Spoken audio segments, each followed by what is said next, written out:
Hi guys, welcome back to the channel.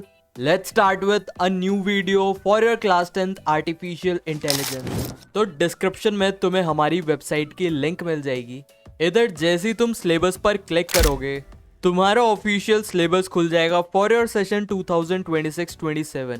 आज की video में हम पार्ट ए का यूनिट 5 कवर करने वाले हैं, दैट इज ग्रीन स्किल्स. तो यार तुम्हारे बुक के अंदर इसके अंदर बस 2 ही सेशन है. So let's start with our very first session. Introduction. Environment. Everything, air, water, land, forest, river and human life depends on it. जो कुछ भी हम करते हैं, खाना, पानी, फ्यूल, कपड़े, सब कुछ नेचर से ही आता है. शहर में रहने वाले लोगों का फूड सप्लाई विलेजेस से आता है. फॉरेस्ट से वुड और फॉडर मिलता है. रिवर और सीज से पानी और फिश मिलती है.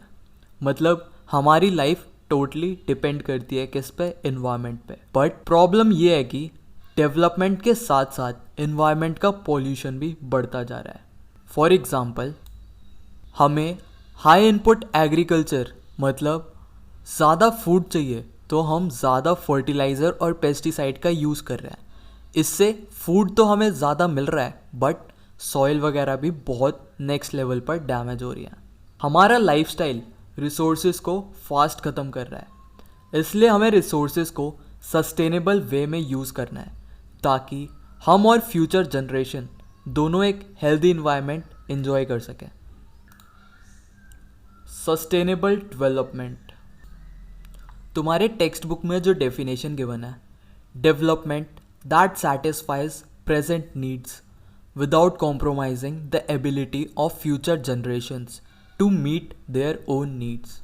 मतलब ऐसा डेवलपमेंट जो प्रेजेंट की नीड्स को तो पूरी करे बट फ्यूचर जनरेशन्स की नीड को कॉम्प्रोमाइज़ भी ना करे.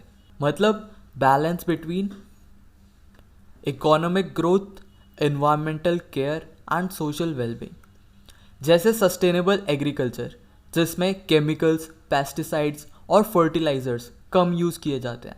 इससे सॉइल, वाटर और बायोडाइवर्सिटी तीनों सेफ रहती है. तो सस्टेनेबल डेवलपमेंट का मतलब यही है कि तुम अभी जो भी रिसोर्सेज यूज़ कर रहे हो उसे वेस्ट मत करो जिससे तुम्हारी फ्यूचर जनरेशन भी उन रिसोर्सेज को यूज़ कर सकती है. तो यार सस्टेनेबल डेवलपमेंट इम्पॉर्टेंट क्यों है?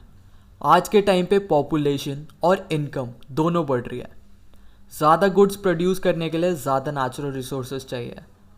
अगर ऐसा ही चलता रहा तो फ्यूचर जनरेशन के पास कुछ रिसोर्सेज ही नहीं बचेंगे.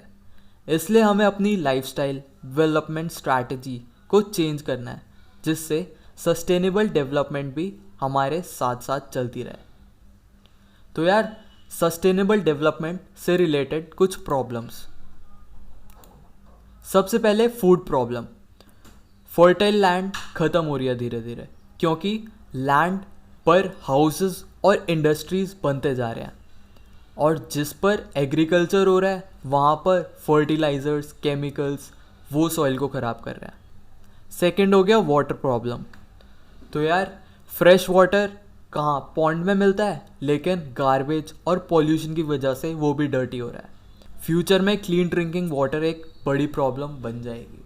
थर्ड हो गया फ्यूल प्रॉब्लम. हम ज़्यादा वुड कट कर रहे हैं जिससे फ्यूल और कंस्ट्रक्शंस में हेल्प होए. इससे क्लाइमेट चेंज हो रहा है. फ्लड्स, एक्सट्रीम लेवल पर हीट, कोल्ड जैसे इशू बढ़ते जा रहे हैं. तो यार इसके सॉल्यूशन क्या है, आओ चेक करते हैं. सबसे पहला तो हो गया रिड्यूस, रीयूज़, रिसाइकल. रिड्यूस मतलब जो भी तुम रिसोर्सेज यूज़ कर रहे हो उसे कम करो. रिसाइकल मतलब एक चीज़ को तुमने यूज़ कर लिया तो उसे दोबारा प्रोसेसिंग में डाल दो जिससे वो दोबारा यूज़ होने के लायक बन जाए.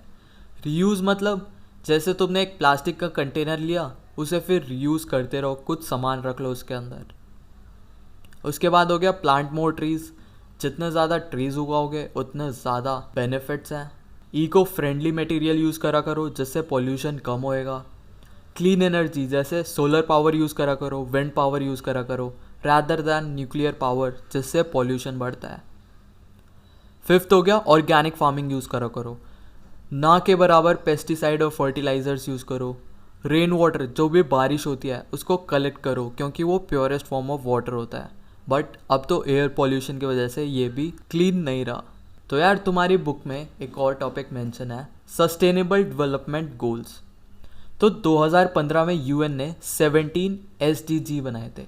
एसडीजी मतलब यही, सस्टेनेबल डेवलपमेंट गोल्स। इसका एम क्या था? पॉवर्टी, गरीबी कम करना, प्लैनेट को प्रोटेक्ट करना और प्रॉस्पेरिटी इंश्योर करना बाय 2030 तक। 4-5 साल हमारे पास और है। अगर ये अचीव हो जाता है तो वेल एंड गुड। इसमें क्या क्या टॉपिक्स कवर होते हैं?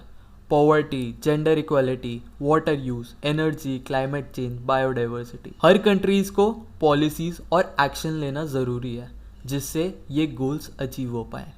तो यार सस्टेनेबल डेवलपमेंट का मतलब यही है कि रिसोर्सेज का आज भी सही यूज़ करना और कल के लिए भी बचा कर रखना।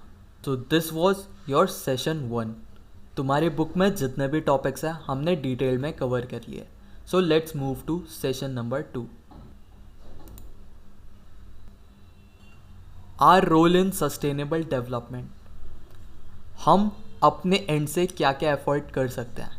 सबसे पहला है क्वालिटी एजुकेशन।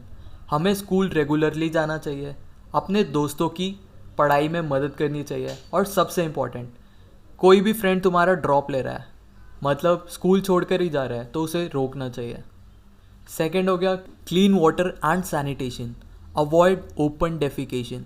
तो यार तुम्हें खुले में नहीं हगना, टॉयलेट के अंदर हगना है, तो यार वाटर को क्लीन रखा करो, इंडस्ट्रियल पॉल्यूशन को रोको। Affordable and clean energy, rather than nuclear power हमें सोलर पावर यूज़ करनी चाहिए, बायोगैस, जो भी फर्टिलाइजर्स वगैरह से गैस रिलीज होती है उन्हें यूज़ करनी चाहिए इंस्टेड ऑफ एलपीजीज। फिर एलईडी यूज़ करो rather than bulb. Natural gas और कोल का यूज़ कम से कम करो क्योंकि ये नॉन रिन्यूएबल होते हैं। Decent work and economic growth, अच्छे से स्टडी करो और नए स्किल सीखो, जॉब करके अपने फैमिली को सपोर्ट करो, अपने कम्युनिटी के लिए भी कंट्रीब्यूट करो।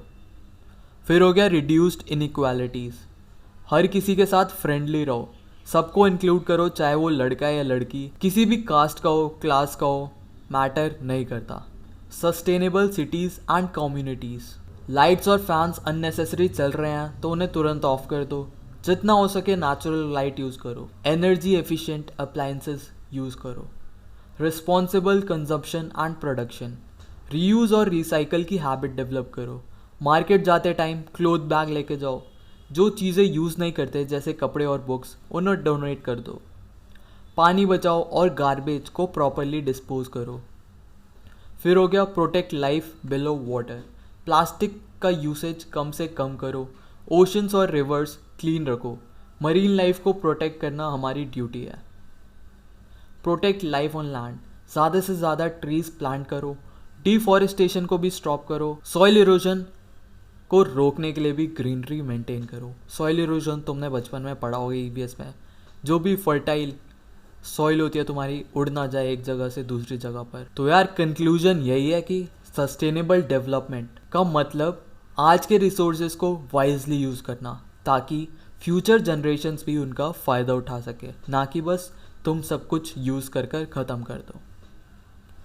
So this was your unit 5 green skills. Thank you, हमने इस वीडियो के साथ एम्प्लॉयबिलिटी स्किल्स पूरा कवर कर लिया। So see you guys in the next video.